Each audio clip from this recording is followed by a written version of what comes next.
নাশকতার মামলায় বিএনপি নেতা ইশরাক কারাগারে। এদিকে সরকারের উপর বিরক্ত মানুষ, বলছেন চুন্নু। জানাবো লিয়াজো কমিটির বৈঠক, ডান বাম ইসলামপন্থী সব দল নিয়ে পথ চলতে চায় বিএনপি। এবং সর্বশেষ জানাবো আবার তাপস খোকন বিরোধ, আওয়ামী লীগে অস্বস্তি। দর্শক শুনছিলেন সংবাদ শিরোনাম, এখন বিস্তারিত। নাশকতার মামলায় বিএনপি নেতা ইশরাক কারাগারে। নাশকতার অভিযোগে রাজধানীর পল্টন থানায় দায়ের করা মামলায় বিএনপির আন্তর্জাতিক বিষয়ক কমিটির সদস্য ও ঢাকা মহানগর বিএনপি সিনিয়র সদস্য ইঞ্জিনিয়ার ইশরাক হোসেনকে কারাগারে পাঠানোর আদেশ দিয়েছেন আদালত। এ মামলায় উচ্চ আদালত থেকে জামিনে ছিলেন ইশরাক। আজ আদালতে হাজির হয়ে আইনজীবীদের মাধ্যমে জামিন বর্ধিত করার আবেদন করেন তিনি। শুনানি শেষে আদালত তার জামিন বাড়ানোর আবেদন বাতিল করে কারাগারে পাঠানোর আদেশ দেন। সংশ্লিষ্ট আদালতের পাবলিক প্রসিকিউটর তাপস কুমার পাল বিষয়টি গণমাধ্যমকে নিশ্চিত করেছেন। সরকারের উপর বিরক্ত মানুষ, বলছেন চুন্নু। সংসদে বিরোধী দলীয় চিফ হুইপ ও জাতীয় পার্টির জাপা মহাসচিব মুজিবুল হক চুন্নু বলেছেন, দীর্ঘ সময় রাষ্ট্র ক্ষমতা থেকে আওয়ামী লীগের জনপ্রিয়তা কমেছে। মানুষ বর্তমান সরকারের উপর বিরক্ত। আবার বিএনপির উপরও মানুষ আস্থা রাখতে পারছে না, কারণ দলটি আন্দোলনে সফল হতে পারছে না। চুন্নু বলেন, দুইটি দলের বিকল্প হিসেবে সাধারণ মানুষ জাতীয় পার্টিকে বেছে নিতে চায়। আগামী দিনে জাতীয় পার্টির ভবিষ্যৎ উজ্জ্বল। লিয়াজো কমিটির বৈঠক, ডান বাম ইসলামপন্থী সব দল নিয়ে পথ চলতে চায় বিএনপি। সরকার বিরোধী আন্দোলনের জন্য হঠাৎ করে ফের মাঠে নামার চিন্তা করছে বিএনপি। এজন্য কর্মসূচি সহ নানা পরামর্শ দিতে টানা 5 দিনে মিত্রদের সঙ্গে ধারাবাহিক বৈঠক করেছে দলটি। এর মধ্যে জামায়াত ইসলামীকে যুগপৎ আন্দোলনে যুক্ত করা নিয়ে বেশিরভাগ সমমনা রাজনৈতিক দলের প্রস্তাব নিয়ে শুরু হয় আলোচনা সমালোচনা। এই নিয়ে বিএনপি লিয়াজো কমিটির সদস্যদের মধ্যে দেখা দিয়েছে বিভক্তি। তবে আগের মতোই যুগপথের বাইরে রেখে জামায়াতের সঙ্গে সম্পর্ক ঠিক রাখতে চায় বিএনপি। পাশাপাশি ডান বাম ও ইসলামপন্থী সব রাজনৈতিক দলের সঙ্গেও সম্পর্ক বজায় রেখে পথ চলতে চায়। আন্দোলনের জন্য এক মঞ্চে ওঠার সময় এখনো হয়নি বলে মনে করছেন দলটির নীতি নির্ধারকরা। শনিবার বিএনপির ভারপ্রাপ্ত চেয়ারম্যান তারেক রহমানের সঙ্গে যুগপৎ আন্দোলনের লিয়াজো কমিটির সদস্যদের এক ভার্চুয়াল বৈঠকে এই বিষয়টি নীতিগত সিদ্ধান্ত হয়। বৈঠকে জামায়াত ইসলামী ও গণতন্ত্র মঞ্চ নিয়ে বিস্তারিত আলোচনা হয়। বৈঠক সূত্রে এসব তথ্য জানা গেছে। বৈঠক সূত্রে জানা যায়, বর্তমান ধারায় সরকার বিরোধী যুগপৎ আন্দোলনে চলা উচিত বলে অভিমত ব্যক্ত করেন লিয়াজো কমিটির সদস্যরা। তারা মনে করেন, সরকার বিরোধী সব রাজনৈতিক দল নিয়ে এক মঞ্চে ওঠার সময় এখন নেই। নাম প্রকাশে অনিচ্ছুক লিয়াজো কমিটির একজন সদস্য যুগান্তরকে বলেন, জামায়াত সহ সরকার বিরোধী ডান বাম সব দলের সঙ্গে সুসম্পর্ক চায় বিএনপি, কিন্তু জোট সম্প্রসারণ কিংবা সরকার বিরোধী সব ধরনের এক মঞ্চে আসার বাস্তবতা এখনো তৈরি হয়নি। ফলে যুগপথের আন্দোলন এতদিন যেভাবে চলে আসছে সেভাবে এগোনো উচিত বলে অভিমত দেওয়া হয়েছে। বৈঠক সূত্র জানায়, প্রসঙ্গক্রমে জামায়াত সহ সব দলকে এক মঞ্চ নিয়ে নতুনভাবে কর্মসূচি গ্রহণের প্রস্তাবের বিষয়টি আসে। একই সঙ্গে এই প্রস্তাবের বিরোধিতা করা গণতন্ত্র মঞ্চের বক্তব্য তুলে ধরেন এক নেতা। পরে এ বিষয়ে 4 জন নেতা তাদের মতামত তুলে ধরেন। জানা যায়, সমমনাদের সঙ্গে ধারাবাহিক বৈঠকে গণতন্ত্র মঞ্চ ছাড়া বাকি সব দল ও জোট যুগপৎ আন্দোলনের সঙ্গে জামায়াত ইসলামীকে যুক্ত করার প্রস্তাব করেছে। তবে গণতন্ত্র মঞ্চ জামায়াতকে আনুষ্ঠানিকভাবে আন্দোলনের সঙ্গে যুক্ত করার বিরুদ্ধে অবস্থান নিয়েছে। বিএনপির ভারপ্রাপ্ত চেয়ারম্যান এই নিয়ে বিব্রত। গণতন্ত্র মঞ্চের অবস্থান নিয়ে তিনি অস্বস্তি প্রকাশও করেছেন।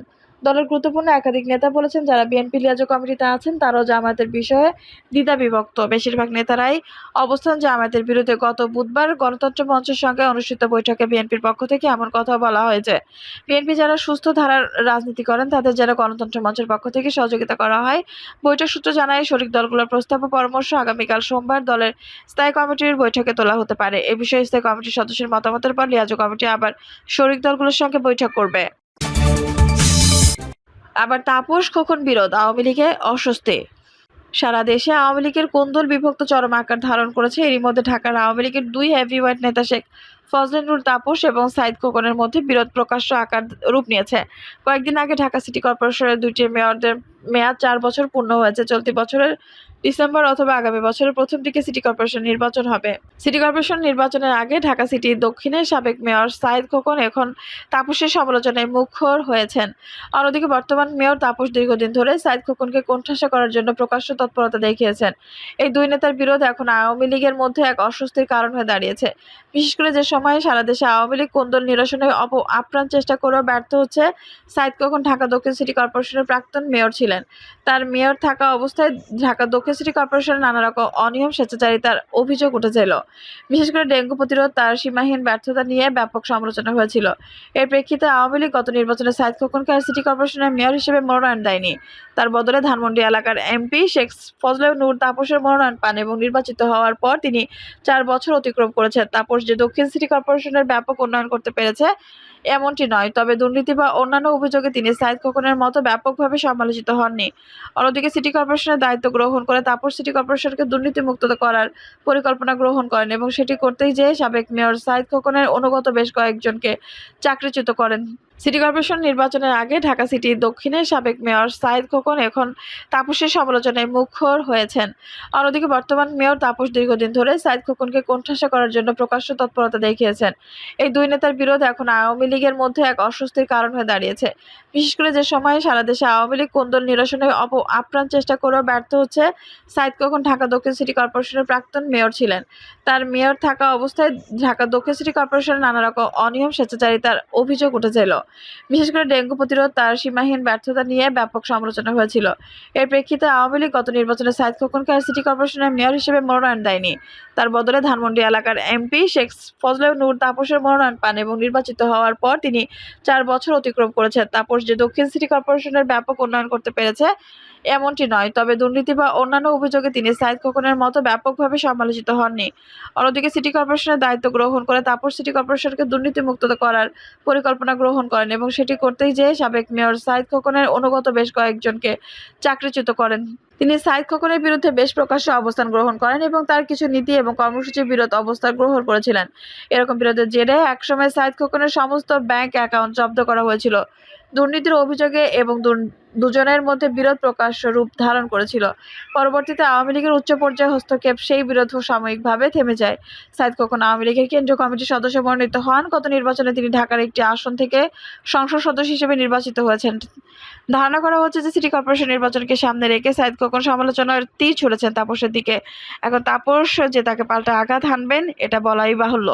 স্থানীয় ঢাকাবাসীর মনে করেছেন ফজলে নূর তাপস মেয়র হওয়ার পর সিটি কর্পোরেশনের দুর্নীতি কমিয়েছেন।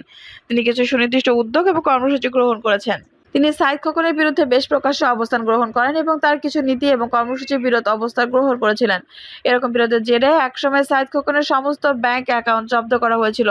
দুর্নীতির অভিযোগে এবং দুজনের মধ্যে বিরোধ প্রকাশ্য রূপ ধারণ করেছিল। পরবর্তীতে আওয়ামী লীগের উচ্চ পর্যায়ে হস্তক্ষেপ সেই বিরোধ সাময়িকভাবে থেমে যায়। সাঈদ খোকন আওয়ামী লীগের কেন্দ্রীয় কমিটির সদস্য মনোনীত হন। গত নির্বাচনে তিনি ঢাকার একটি আসন থেকে সংসদ সদস্য হিসেবে নির্বাচিত হয়েছেন। ধারণা করা হচ্ছে যে সিটি কর্পোরেশন নির্বাচনকে সামনে রেখে সাঈদ খোকন সমালোচনার তীর ছুড়েছেন তাপসের দিকে। এখন তাপস যে তাকে পাল্টা আঘাত হানবেন এটা বলাই বাহুল্য। স্থানীয় ঢাকাবাসীর মনে করেছেন ফজলে নূর তাপস মেয়র হওয়ার পর সিটি কর্পোরেশনের দুর্নীতি কমিয়েছেন। তিনি কিছু সুনির্দিষ্ট উদ্যোগ এবং কর্মসূচি গ্রহণ করেছেন। দর্শক, এই ছিল এখনকার সর্বশেষ সংবাদ। নিউজটি ভালো লাগলে অবশ্যই একটা লাইক দিন, কমেন্টে আপনার মূল্যবান মতামত জানান। সবসময় আমাদের পাশে থাকতে সাবস্ক্রাইব করে বেল বাটনটি অন করে রাখুন। ধন্যবাদ।